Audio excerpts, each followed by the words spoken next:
Everything Changes preview. He told me to wait. I adjusted my tie. Yeah, I wore a tie. Had slacks on. Tried to look put together, like a man worth saving. Simona finally came out, confused at first, but polite. I explained who I was and why I was there. I told her I didn't want to just disappear. I needed to look her in the eyes. I needed to ask. She nodded, told me to wait. So we sat, the three of us, Jen, our little boy, and myself, whispering prayers in that cold little waiting room like it was church.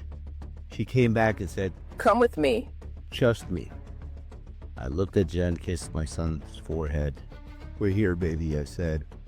I followed Simone into a maze of cubicles, no private office, just government gray and fluorescent lights.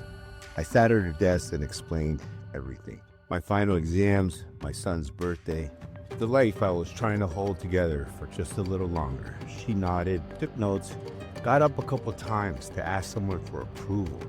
I thought it was gonna go well. I thought maybe someone was listening. But then she came back, and she wasn't alone.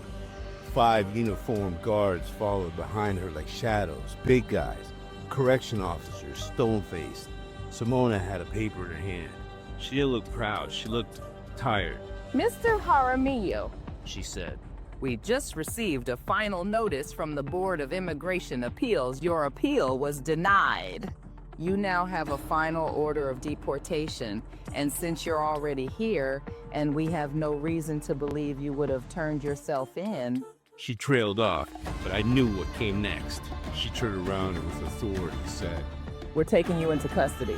the words didn't hit me all at once. They detonated inside me like a delayed explosion. And when they did, I moved. Instinct, rage, fear, love. I bolted, ran out the same door I walked in from, tore off my tie, my shirt. I could hear the officers shout behind me, their boots pounding like war drums. I made it to the lobby and scooped up my son in my arms. "You're not taking me away from him. You can't do this to us." Everything exploded. People from the back office rushed in, stunned. Some cried. The officers froze. They didn't know how to handle it. Simona tried to mediate. "Please, She begged. this isn't the way." But how else was I supposed to react? These people were about to erase my life, tear me from my son's arms like I was nothing, like I hadn't fought, like I hadn't changed. Jen called Star, put her on speaker. Star was yelling, telling them they couldn't touch me, not until the churn-in date. But Simona explained, her voice flat, her eyes sad. "There's a final order. That means today." I broke. And just like that, they took me.